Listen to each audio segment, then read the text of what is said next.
Bapa, hari ini Engkau ada di tengah-tengah kami. Engkau hadir dan Engkau mengetuk hati kami. Dan Engkau selalu berkata, "Nobe sikalomel." Marilah anakku, aku mendengarkan semua keluhanmu. Nohodesit binum aluremitsi. Karena Bapakku selalu tersedia untukmu. Maka itu biarlah firman yang masuk di dalam hidup kami akan kami masukkan lagi dalam praktek hidup kami, sehingga kami yakin sungguh bahwa kuasa-Mu lebih dahsyat. Urapan-Mu akan mengurapi setiap pribadi anak-anak-Mu di tempat ini, dan sucikan ruangan ini lebih dulu dari ujung kepala sampai ujung kaki. Bicaralah Engkau agar kami tahu apa yang Kau kehendaki. Terima kasih ya Bapa, di dalam nama Tuhan Yesus Kristus, Putra Allah yang tunggal, yang percaya kita sama-sama berkata, amin. Puji nama Tuhan. Jika mulai Tuhan lebih dulu sana, ya silakan hidup kembali. Puji Tuhan, Shalom. Saudara terkasih dalam Tuhan Yesus, hari ini temanya adalah mematahkan roh jahat. Kita tahu bahwa roh jahat itu pasti adalah kuasa-kuasa kegelapan. Tapi kuasa-kuasa kegelapan itu bisa mengubah atau berubah dengan macam-macam. Nah, inilah yang harus kita tahu, bahwa mematahkan roh jahat itu hanya satu, saudara. Kita harus apa? Kita harus lewati dengan apa? Disingkat dengan kuasa doa dan puasa. Ya, kita sebagai orang pilihan Allah, kita selalu berdoa. Di sini ada yang tidak pernah berdoa? Semua berdoa ya. Nah, dengan semua berdoa itu bagaimana caranya supaya doa itu betul-betul bukan sakral? Doa itu betul-betul mengena hati, sehingga kita bisa merasa puas, merasa ada satu jawaban walaupun kita tidak tahu ke masa depan kita. Tetapi kenapa? Karena di sini di dalam firman Tuhan, kita akan buka lebih dulu saja, saudara. Kita lihat di dalam Matius pasal 17 ayat 21. Begini bunyi firman Tuhan, jenis ini tidak dapat diusir kecuali dengan berdoa dan berpuasa. Saya perhatikan baik-baik, jenis ini tidak dapat diusir kecuali apa di sini? Dengan berdoa dan berpuasa. Bu, aku harus berpuasa, aku harus mengikuti Bu Titik. Jangan mengikuti Bu Titiknya, tapi mengikuti firman Tuhan. Lu, aku harus berdoa. Kan katanya Bu Titik harus berdoa berapa kali? Jangan mengikuti saya, tapi mengikuti apa? Suara dari Tuhan. Mari kita akan masuk, saudara. Kita ini sebagai manusia, ya, pasti banyak sekali pelanggaran. Walaupun kita sudah berusaha, tapi tetap ada amarah. Walaupun kita tuh tetap berusaha, tapi tetap ada kekecewaan. Walaupun kita ini sudah menata baik-baik masa depan kita, tapi sebeleset gitu. Bahkan mungkin kita tidak dapat apa-apa yang kita harapkan di dalam program hidup kita itu. Nah, ini yang Tuhan mau. Kalau di dalam hidup manusia, dalam langkah manusia ini, kita punya tubuh, punya roh, punya jiwa. Itu harus satu paket. Tubuh, roh, dan jiwa. Beda dengan manusia yang tiga, ya saya, mungkin saya, Cik Arlina, dan juga Yanti. Itu beda, itu manusia. Jadi yang dibicarakan di sini adalah pribadi kita masing-masing. Paham ya, saudara? Pribadimu. Ini kita bicara tentang pribadimu. Ada tubuh. Coba dicubit ya. Nah, ini tubuh, ya. Coba ditampar. Nah, ini sakit, ini tubuh. Ada roh, tapi tidak bisa ditampar. Juga roh itu tidak kelihatan, tapi wujudnya sama seperti yang kita punya. Jadi wujudnya sama. Tidak bisa Bu Titik di sini, tukar-tukaran sama siapa Cik Arlina, ya Cik Arlina masuk sini, tidak bisa. Roh itu ya tetap rohnya Bu Titik. Kalau kamu rohnya siapa? Roh Cik Arlina itu rohnya Cik Arlina. Kalau Cik Yoko ya tetap Cik Yoko. Rohnya itu tidak bisa pindah-pindah. Seharusnya seperti itu. Ya, jadi ada tubuh, ada roh, ada jiwa. Nah, jiwa ini saudara yang membuat kita pusing. Kenapa? Karena kalau kita ada masalah di dalam keluarga, ada masalah tentang perekonomian, ya, jiwanya bergejolak. Kalau sudah bergejolak, saudara, tubuhnya nyangkut, ikut sekali. Ya, iya ya, mau kenal, mukanya sudah berbeda, saudara. Tadinya dia suka cita, begitu ada masalah, kayak nggak pas gitu.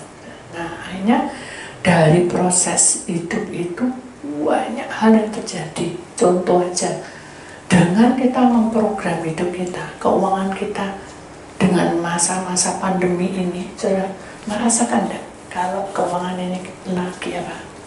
Merosot. Benar nggak?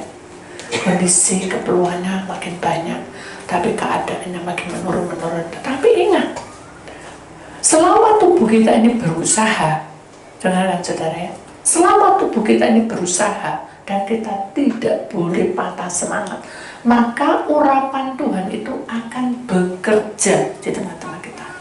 Terus ya apa Bu? Gimana caranya? Makanya kita harus apa? Melipat tangan, menutup mata dan tunduk kepala, kita masuki hadirat Tuhan, kita memuji-muji Tuhan, kita memanggil roh Tuhan di tengah-tengah kita. Kenapa? Karena dengan urapan Tuhan turun, maka pola bicara kita ini ada kuasa.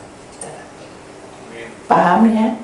Jadi apa yang kita bicarakan itu pasti membangkitkan semangat bagi orang di sekitarnya. Beda kalau kata bicara kita itu wis diurapi, sudah diurapi tapi kita bilang bodoh ini. Nah, itu bukan urapan, tapi itu kutuk. Paham di situ sudah. Jadi mulai hari ini sebelum kita masuk pementerian tanggal 10 Desember, kita ini harus siap siaga untuk menghadapi paceklik 2,5 tahun. Kalau di dalam masa paceklik 2,5 tahun ini banyak persoalan, saudara, kita tidak boleh goyah. Dalam arti kita sudah mulai apa ya, malas berdoa, malas memuji Tuhan, ya.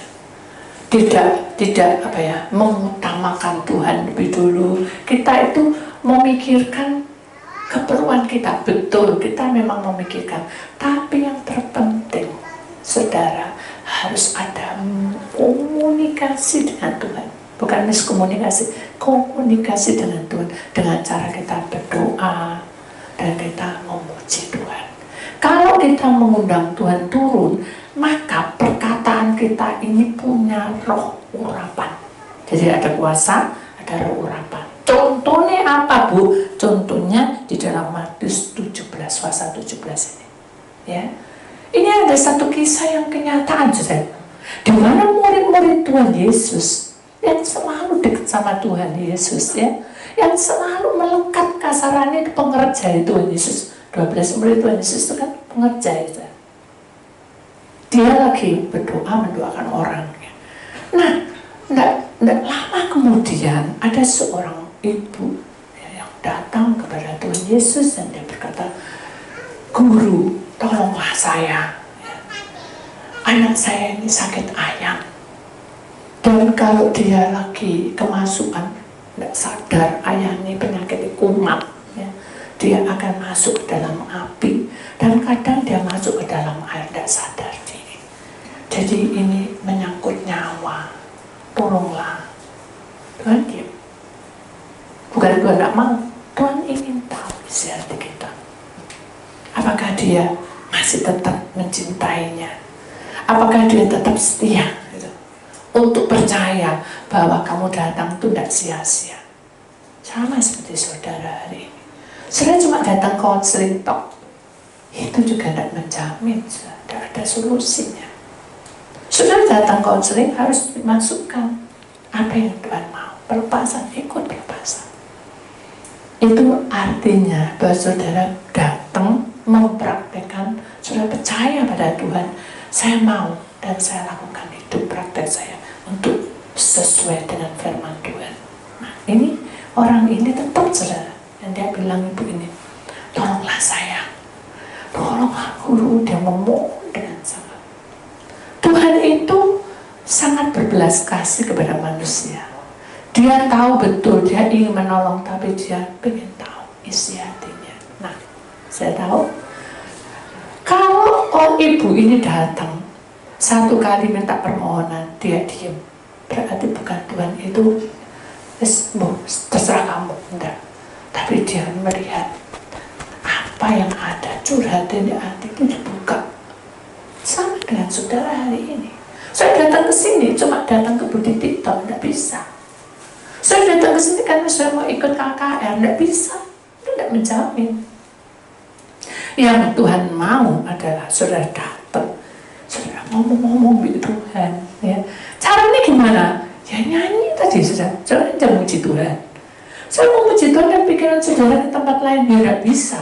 Saudara memuji Tuhan itu mengundang Roh Allah hadir di dalam hidup kita. Roh Allah itu hadir di dalam jiwa kita. Kalau Roh Allah itu mengurapi hidup kita, maka kita akan mendapat berkat dari Tuhan. Itu pasti, saudara. Nah, dari proses ini, saudara, ibu ini tetap curhat akhirnya. Guru, maaf ya guru, pasti dia bilang gitu. Nggak mungkin, enggak. Guru, maaf guru, saya ini susah sekali.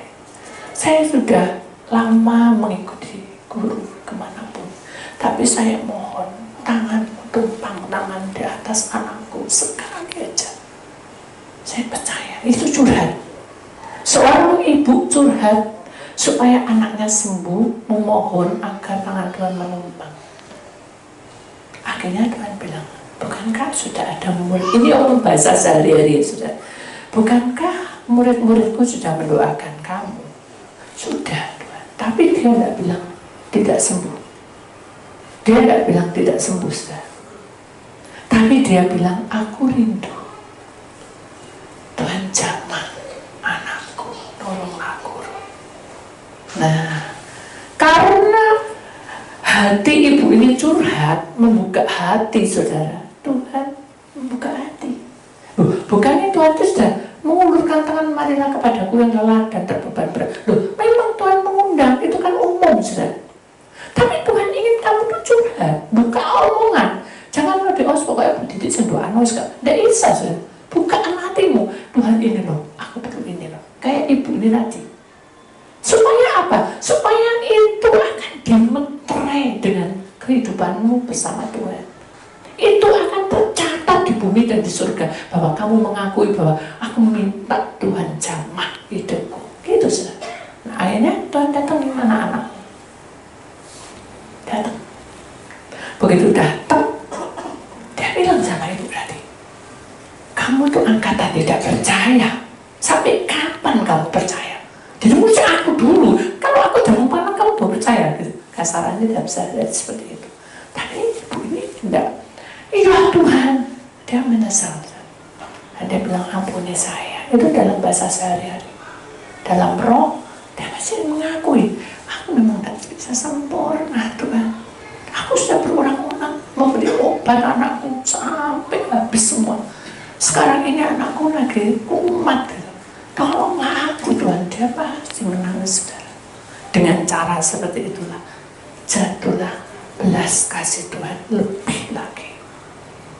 Jadi janji Tuhan itu ya dan amin, dan tidak ada sesuatu yang tidak ditepati, saudara. Karena kamu percaya kepadaku, ingat firman-Ku berkata, kalau imanmu itu hanya sak titik sebiji sesawi itu sudah, bijinya sawi itu kecil saja, cuma sak titik toh. Saya tahu ya satu titik, saudara ambil pulpen, titik buat titik gitu, kecil. Itu biji sesawi, bukan besar sak kacang hijau, satu titik aja. Kamu percaya, maka gunung-gunung ini akan kamu pindahkan sesuai dengan iman. Nah, dari situlah murid-murid Tuhan Yesus gak engok, saudara. Begitu dia jamah, diusir dengan bukan kekerasan, dengan kuasa-kuasanya, keluar kamu iblis, keluar, sudah sembuh anak itu. Orang yang pergi murid Tuhan Yesus nemplek kabeh Tuhan. Guru. Dia main Tuhan Yesus. Guru. Apa katanya? Saya ini sudah doa sampai tanganku keju loh guru. Tahu keju ya? Kok gak mempan doa ya? Nah, ya, kamu melihat. Kamu datang hari ini melayani aku. Kamu mencintai aku tidak? Kalau kamu mencintai aku, kuasaku turun di atasmu. Dan aku akan membuka jalan dalam hidupmu. Tapi gak bisa. Nah itu sudah. Jadi kita ini suka pengenalan. Tahu di pengenalan? Tunggu! Jangan ambil keputusan. Nah, hal-hal seperti itulah yang iblis pakai supaya kita apa? Kendor kita untuk melayani, kendor kita untuk cinta Tuhan, kendor kita untuk tidak mau taat apa yang diperintahkan. Hati-hati, ini ada gambar pohon-pohon itu bukan pohon sumbuhan. Kalau di dalam roh, ya saudara, semua apa yang ada di depan kita, di sekitar kita itu bisa dipakai oleh iblis. Paham saya? Jadi iblis itu ada di mana-mana. Dia itu seperti udara, dia bukan apa ya, sesuatu yang tampak, tapi dia itu tidak kelihatan, tapi dia itu malah buana. Di udara ada, di bawah tanah ada, di tempat laut ada. Jadi itu tidak akan kelihatan, saudara. Tapi bukan berarti iblis itu seperti momok Dracula, bukan. Tapi yang terpenting itu adalah hati kita ini jangan sampai diizinkan iblis masuk dan merasuk hidup kita. Supaya apa? Kita tidak mau setia, kita kecewa lebih dulu. Makanya jangan mudah kecewa. Amin. Jangan mudah kecil hati. Wah, lek ngomong enak, benar. Lek ngomong enak, lek meraktekkan susah, saudara. Jadi ingat, dunia roh, saudara, itu tidak bisa dipakai dengan logika. Halo? Dunia roh tidak boleh dipakai dengan pikiran, otak, atau dengan perasaan. Ya. Dunia roh itu akan menyeret kita ke tempat alamnya dia, supaya kita tidak mempercayai Tuhan Yesus perlahan-lahan. Perhatikan, perlahan-lahan. Makanya saudara harus pakem apa ya? Komitmen. Ya, kalau makanya Tuhan bilang, kamu mencintai aku. Kalau kamu mencintai aku, kamu mesti jalan terus. Tak peduli apapun yang terjadi, walaupun kamu tidak bisa doa, tidak sembuh, kamu tidak perlu kecewa. Tapi Tuhan, ini manusia saja. Apa rahasianya? Tolong aku kasih jawaban. Tuhan lihat. Begitu murid Tuhan Yesus bilang itu, dia tembus. Dia lihat hatinya, tubuhnya, rohnya, jiwanya. Ada enggak? Begitu dia lihat Yudas, rohmu itu loh, enggak ada. Itu kalau kita lihat dalam dunia roh. Kemana? Rohnya sedang hitung-hitung uang. Kenapa? Karena dia pakai cukai. Kebiasaan dia, memori lama dia, itu masuk ke situ. Nah, dia buka-buka. Makanya ditegur. Bukan ditegur itu bukan apa ya? Tuhan itu menegur, bukan Tuhan itu membenci kita. Justru itu pelajaran buat kita. Supaya kita sadar bahwa Tuhan itu bekerja di tengah-tengah kita. Makanya kan dalam setiap langkah kita tuh tanya sama Tuhan. Ya. Mungkin saudara akan agak risih dan agak aneh, ya. Kenapa? Menurut saudara, aku kerja kok, tak yang sudah kerja cari duit kok, cari uang kok, ya usah tak tabung tuh, habis sudah, habis. Kenapa? Karena uang ini tidak diberikan pada Tuhan. Uang ini hasil jerih payah Tuhan. Kalau saudara mendoakannya, berarti uang ini ada berkat. Jerih payah. Lo kerja mati-mati, tidak dapat bayaran, tidak apa-apa. Tuhan tidak menebus hutang pada kita, saudara. Dia pasti akan memberikan gantinya. Tapi tidak usah ditunggu. Kenapa? Karena kelemahan manusia itu adalah, saya tidak tahu Tuhan, aku tidak ngerti Tuhan, Tapi kenapa kok tidak bisa sembuh? Itu saja. Harusnya ketika Tuhan berkata, kamu lek punya iman sebiji sesawi aja, kamu bisa memindahkan gunung-gunung. Nah, gunung-gunung itu ada gunung-gunung percobaan kita. Tapi dia tidak menyadari bahwa hal itu yang harusnya dipraktekkan dalam hidup kita sehari-hari. Tapi kita tidak bisa. Aduh, hari ini jadi doa, di sini tidak ada, di luar negeri juga tidak ada. Aduh, hari ini aku jadi doa airnya segalon, sekarang galonnya tinggal 1. Tapi kok sembuhnya itu sebentar terus kumat lagi. Nah, itu saya memori. Karena kebiasaan seperti itu, sembuh kumat, terjadilah seperti apa yang kamu katakan. Seharusnya begitu kamu doa, belum sembuh, kasarannya kok si kumat-kumatan, wes mah, gitu, wes nak, percaya Tuhan pasti tolong. Seperti itu. Harusnya kita punya iman itu seperti itu, membara. Semakin kita digembleng, semakin kita ditekan, semakin kita sukacita. Harusnya seperti itu. Tapi manusia kebanyakan banyak mengeluh dan protes sama Tuhan. Saya juga seperti itu, saudara. Tapi ingat, semua yang Tuhan sudah berikan kepada kita itu pasti yang terbaik. Dan kalau dalam perjalanan kita seperti pohon-pohon ini adalah banyak rintangan di tengah-tengah kita, pujilah nama Tuhan. Karena saudara bukan lagi ekor, tetapi kepala. Itu manis ya. Aku kepala. Mungkin kita perempuan, tidak apa-apa. Aku mengalami badai ini, aku kepala. Tuhan nanti jurumudiku. Tuhan itu nanti akan menuntun aku kemana. Harusnya seperti itu. Tetapi dari persoalan ini, kalau kita bicara di Matius 17 ini, murid Tuhan Yesus saya gak mau, apalagi aku. Nah itu sudah titik gak ngerti, apalagi aku. Nah itu, jadi kadang kita membandingkan juga, hal itu juga tidak boleh. Harusnya apa? Saling menguatkan, saling mengisi, saling menerima kenyataan hidup ini. Kita perhatikan baik. Jenis ini tidak dapat diusir kecuali dengan berdoa. Nah, yang saya katakan saat berdoa itu bagaimana yang benar. Berdoa yang benar itu adalah tubuhmu tenang, rohmu juga tenang, jiwamu juga tenang. Loh, ya apa caranya Bu? Udah tenang. Aku udah duduk di sini. Nah, walaupun kamu duduk di sini, saya punya pikiran apa sekarang? Berpusat kepada saya.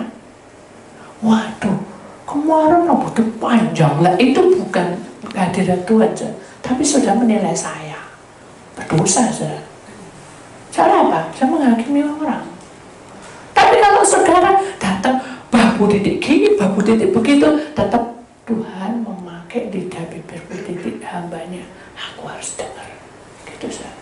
Jangan aja dengar gini, Pak, menteng terus gini, diculek sisi saudara. Sama nyulek setan. Kenapa?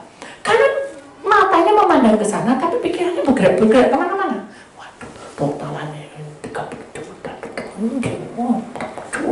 enak ada ngomong. Nah itu sudah bertentangan sudah sama Tuhan. Makanya Tuhan bilang, kamu mencintai aku enggak? Malam ini kamu mencintai aku enggak? Dia putar loh, bukan diruding gini, tapi saya mau tunjuk saudara, kamu mencintai Tuhan apa enggak? Kalau ya aku siap, ya sudah. Apa yang kamu alami sekarang ini adalah badai, adalah rintangan seperti pohon-pohon ini, mengerikan. Tapi ingat, jiwa milik Tuhan, bukan milik iblis. Tubuh boleh dihancurkan, roh dan jiwa tidak akan bisa. Kenapa? Karena itu adalah milik Allah Bapa di surga. Dan jangan khawatir, saudara. Kita harus kuat. Amin. Ada satu kesaksian sebelum saya tutup, saudara. Karena saya tahu bahwa hal yang membuat kita tahu bahwa jalan Tuhan itu indah saat kita itu menikmatinya. Ya. Suatu ketika Saya lagi pelayanan di suatu tempat, ya. Dan saya tahu bahwa dimanapun berada pasti ada roh jahat, pasti. Ya. Akhirnya saya masuk, pertama masuk saya sudah tidak tenang. Aduh, tidak pas ini. Itu menurut saya. Tapi secara fisik gitu ya, secara roh saya harus jalani. Oh ini pelayanan.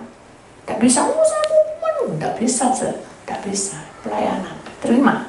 Akhirnya saya ambil minyak urapan, saya ambil air, saya berdoa. Tuhan, saya ini kan hamba-Mu. Sama dengan saudara. Kalau saudara tidak enak, Tuhan, saya ini anak-Mu. Saya tahu bahwa Tuhan pasti membentengi hidup saya. Sekarang tak serano, ini air, ini minyak urapan. Bukan, ini air minyak urapan. Setan, gunda yang keluar lepas. Saudara didatangi tidak salah. Karena saudara yang ngusir. Jadi dengan kuasa darah Tuhan maka tak serano. Ini adalah wilayah. Kenapa? Karena saya tidur di sini. Ini adalah wilayah. Dalam nama Tuhan Yesus, saya serahkan. Amin. Sucikan air ini. Amin. Saya silakan. Saudara semua, sudah lega. Kita semua. Baru mau ke toilet, saudara. Kasarannya mau mandi, mau persiapan untuk pelayanan. Mati sudah. Lampunya mati. Mati. Ini kok kayak gini. Wah, saya jadi bingung. HP tak tahu mana. Saya tidak biasa kayak gini. Tuhan, saya langsung gini, Tuhan, tak serang. Tapi saya logika. Waduh, ada di sana orang. Ada logika. Itu logika. Tapi secara roh, Tuhan tak serang. Saya milik-Mu. Saya percaya. Saya tidak takut. Enggak. Saya milik. Rindu dari ujung kepala sampai ujung kaki. Saya nyanyi. Saya dalam nama Tuhan. Hati-hati saudara kalau nyanyi, ya. Saudara kalau nyanyi itu bukan mengusir. Dalam nama Tuhan. Kuat pasal dalam nama Yesus. Nah, itu saudara boleh nyanyi seperti itu, tapi tidak boleh emosi. Dan saudara mengusir. Tidak boleh, saudara. Mending saya nyanyi yang tenang dan yang santai, berserah sama Tuhan. Tuhan masih datang dan murapi. Akhirnya saya nyanyi. Ku tahu Tuhan pasti buka jalan. Tapi pikiran saya, aduh di mana HP tadi aku lupa taruh di mana. Karena kan ruangannya agak besar. Dia bingung taruh mana. Gelap. Saya tidak hafal lagi tempatnya tadi di mana, tempat di TV di mana, tempat tidur tahu. Tapi tempat meja itu ada 2 tadi. Nah itu logika aja. Tapi saya tahu Tuhan pasti berikan saya buka jalan. Saya nyanyi tenang. Baru nyanyi 1 lagu. Terang. Oh, itu HP-nya. Begitu saya ambil HP, sudah saya taruh lagi. Saya kembali lagi. Begitu saya mau melangkah 2 kali, Tuhan berhenti. Ada suatu gerakan, berhenti. Ambil HP-nya. Apa? Oh ya, kenapa? Itu logika saya. Kenapa gitu loh? Tapi kan saya harus. Ya sudah, saya harus mengambil. Tak ambil, nurut aja. Jadi bukan Tuhan, hei ambil HP enggak. Ini ada satu kekuatan, ambil. HP ambil. Ya saya, darah Yesus, saya ambil. Saya aneh juga, HP tak taruh di kamar mandi. Tapi saya tidak tahu. Baru tak taruh. Tak serano, tidak tanya-tanya. Tak serano, tak taruh. Mati lagi. Saya langsung ambil, karena sudah ada tuh. Saya ambil lampunya, celet. Wah, kenapa ya? Ada yang koslet, maksud saya gini koslet gitu. Ini hotel apa? Akhirnya saya buka. Tapi saat saya buka pintu, saya bilang, Tuhan, malaikatmu menjaga saya. Karena saya pengen tahu apa yang terjadi. Siapa tahu dia teriak-teriak, turun, ada kebakaran gitu. Saya ketinggalan kan. Darah dan menunjukkan. Tapi hati ini tenang. Tidak seperti ketakutan, tenang gitu. Saya buka. Karena ini kan saya nyala. Lihat, kok kamar-kamar tutup semua tertutup. Ya sudah, saya tutup lagi. Tutup. Saya berdoa, Tuhan, apa yang kau mau? Ya sudah, kalau saya harus keluar, ya keluar, tidak bisa mandi. Langsungnya pelayanan. Itu sudah. Jadi saya sudah mandi, saya langsung pelayanan. Begitu saya buka pintu, buka, terang. Nah, akhirnya saya tanya Tuhan, ini apa?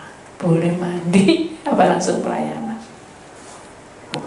Pelayanan madu saya enggak, enak aja sudah nyanyi aja, lihat TV. Saya lihat TV, jadi menunggu, nikmati apa? Nyanyi. Saat kita menyanyi, ini kan ada jendela ke lampu ya. Terus satu yang jalan, right, sampai goyang. Saya gini, ini pasti ada sesuatu. Saya pegang gini HP, saya terang. Jadi kalau sudah ada sesuatu, terus gitu sudah. Dari sampai sudah mau lari. Saya cuma bilang ini ada sesuatu. Sudah berserah Tuhan nih. Saya biasa, saya lihat HP, jalan ini, saya berdoa Tuhan. Ini sudah melengkapi dengan kuasa darah Tuhan Yesus. Berarti kuasa kegelapan yang bisa masuk ruangan ini sudah dikuduskan. Saya percaya dengan iman sebiji sesanggi. Saya yakin ini sudah dikuduskan. Benar. Kudus sudah. Nah, ada orang ketuk-ketuk. Permisi, Bu. Ya, dari mana? Karena ini lubangnya juga kecil sekali. Jadi nggak kelihatan tuh. Ya, dari mana? Saya bilang itu, oh ini Bu, ini pesan masakan ya. Saya merasa pesan masakan. Oh enggak, mungkin salah nomor. Iya sungguh, ini dari nomor ini tuh. Enggak, bukan. Saya bilang itu. Saya berdoa Tuhan, tak serana. Dalam nama Tuhan saya tak serana. Dalam nama Tuhan saya nyanyi. Udah lama tuh. Akhirnya enggak mati tuh. Saya mati aja, saya tetap bawa. Sudah selesai saya keluar. Dalam perjalanan keluar itu saya dengar suara orang-orang yang ada di situ. Ngerti, kamu tahu apa? Setiap saat kamu akan diketuk sama orang, katanya ada orang pesan masakan. Iku setan. Enggak, saudara, saya cuma bilang gini, puji nama Tuhan. Saya punya pengalaman bersama Tuhan. Amin. Benar enggak? Masa puji nama Tuhan untuk aku diselamatkan itu enggak gitu sudah. Puji nama Tuhan, saya punya pengalaman bersama Tuhan Yesus. Jadi saya pulang aja jalan. Nah, pulangnya malam sekali sudah. Semua pada enggak ada. Sampai di tempat perjalanan saya itu enggak ditemukan orang satu pun. Akhirnya saya berdoa, Tuhan lindungi saya. Saya masuk, saya buka pintunya, saya tutup, diketuk saya. Tidak ada suara. Terus saya bilang gini, Tuhan, kalau ini datang dari Engkau, saya juga mau siap, tapi saya kan tidak terima tahu di dalam kamar. Sucikan dengan kuasa darah. Saya tahu apa yang terjadi. Wah, tas ini kayak tukaran, saya berdoa, goncang semua tuh berdoa. Wes Tuhan tak serano. Dari malam tuh perangan sudah. Itu saya alami. Orang benar-benar doa menyembah, berdoa baca firman, tapi tidak nengging. Doa menyembah baca firman, berdoa menyembah baca firman. Sudah pagi sekali jam 5 tuh. Saya bisa duduk sampai tidur, sampai pegang HP dan pegang puji-pujian, tidur, bangun lagi. Saya tidur duduk nih. Terus ketemu sama orang, enak tidurnya. Ya orang bilang, oh mungkin kita kata-kata kotor ya. Enak kamu ngomong, nyari, suka guna gitu. Itu logika. Tapi saya berserah Tuhan, tak serah. Kan apa? Kuasa Tuhan itu lebih besar. Kalau saya diizinkan di situ, berarti Tuhan punya masuk dalam hidup saya. Begitu saya masuk di tempat pelayanan itu, saya tahu roh yang ada di tempat pelayanan itu lebih ganas daripada roh yang ada di tempat saya tinggal. Jadi saya sudah terbiasa. Sudah mati hidup. Saya bilang gini, boboannya mana? Itu, ular segitu besar ini kan. Ayo kita tengking. Mana sih itu ularnya mana? Dicecek sama istri, kamu mau pengen tahu dah? Tidak tahu kamu bisa ngusir tuh. Sudah, tidak apa-apa, jangan bertengkar, kita berdoa. Sudah, nyala terus. Hanya di masjid banyak roh, tengkorak apa sama usir semua. Ternyata tempat itu tempat pemujaan. Dan ini serem. Dia kasih darah manusia, dia kasih tumbal apa-apa, semua orang sudah. Jadi dari situ saya bilang serem, kenapa? Karena ngeri, kelihatan itu semua. Jadi orang-orang mati itu berbaris, saudara. Berbaris ada 4, 5, 6 orang yang memang betul-betul mati di situ. Tahu ya, jadi saya bilang, gue ngomong tuh mah. Kita tuh tidak perlu ngomong soal kebenaran itu. Yang penting adalah Tuhan itu bicara, kebenaran Tuhan yang dipegang, kan gitu. Hanya kita serahkan sama Tuhan, kita kembalikan ke tempat perhentian. Semuanya jadi aman, terkendali. Tempat itu menjadi indah pada waktunya. Makin naik, dan makin jaya. Nah, itulah Tuhan mengajari kita untuk tetap setia. Ada satu pujian, saudara, saya sudahi firman Tuhan. Jadi mematakan roh jahat itu harus dengan doa. Kalau puasa, kenapa Bu dengan puasa? Sebelumnya saya ulang lagi puasa.